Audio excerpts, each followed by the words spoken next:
Собака изо всех сил пыталась спасти своих щенят, но произошло нечто ужасное. Дорогие зрители, напишите в комментариях, где вы находитесь. Нам правда интересно узнать, из какого вы города. Приятного просмотра! Гаррет работал специалистом по охране диких животных в труднодоступных районах североамериканских скалистых гор. Он изучал, как животные приспосабливаются к холоду, нехватке пищи и постоянной угрозе со стороны более сильных хищников.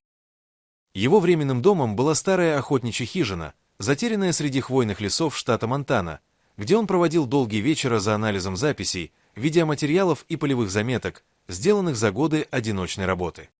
В тот день все шло привычно и спокойно, пока поздним вечером за дверью не раздался тихий, надломленный звук, больше похожий на жалобный скулеж. Гаррет сразу насторожился, потому что в этих местах животные крайне редко подходили вплотную к человеческому жилью без серьезной причины. Обычно это означало либо тяжелое ранение, либо отчаянное бегство. Он медленно подошел к окну и осторожно выглянул наружу, и увиденное заставило его замереть на месте.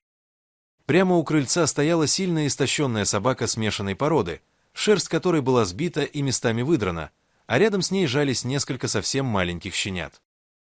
Собака подошла ближе и уставилась на Гаррета внимательным, почти человеческим взглядом, в котором не было агрессии, только напряженное ожидание и мольба. Гаррет медленно открыл дверь и вышел наружу, стараясь не делать резких движений. Когда он приблизился, собака тут же отодвинулась еще дальше, явно освобождая ему место и демонстрируя полное отсутствие намерений защищать щенят силой. Она словно говорила: «Помоги им, я доверяю тебе». Мужчина опустился на колени и начал осматривать малышей.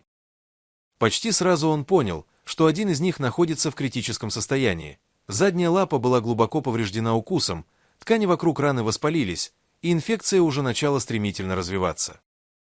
Без срочной помощи щенок не пережил бы ночь. Гаррет осторожно поднял раненого малыша, и в этот момент собака напряглась всем телом, но не сделала ни шага вперед и не издала ни звука. Она полностью доверила судьбу детеныша человеку. Гаррет занес щенка в хижину, положил его на стол и сразу приступил к оказанию первой помощи.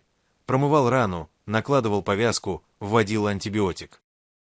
Собака последовала за ним и остановилась у входа, не вмешиваясь, но не отводя взгляда от каждого его движения. Когда щенок тихо заскулил от боли, Гаррет стиснул зубы, понимая, что повреждение гораздо серьезнее, чем казалось сначала, и что даже при всей помощи исход остается неопределенным. Пока он работал, в голове у него возникал один и тот же вопрос: почему собака, явно пережившая контакт с людьми, решилась прийти именно к нему, и какая цепочка событий привела ее к этому отчаянному шагу? Ответ был прост и жесток. Всего несколько часов назад эта собака была домашней. Но ее хозяин, не желая возиться с потомством и считая щенков ненужной обузой, вывез ее глубоко в лес и просто выбросил, оставив одну с новорожденными детенышами.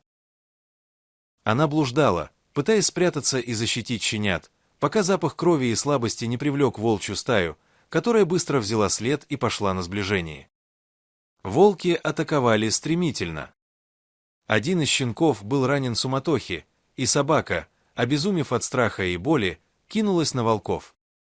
Шансов выжить у нее не было, но в этот момент, привлеченный звуками схватки, рядом появился огромный медведь. Волки, увидев настоящего хозяина леса, быстро растворились в чаще, посчитав, что медведь легко отберет у них добычу.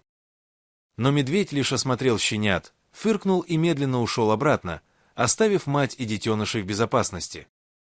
Собака из последних сил побрела по лесу в поисках спасения, пока не встретила дом Гаррета. Когда мужчина заканчивал перевязку, снаружи раздался протяжный вой. Он сразу понял, стая уже близко.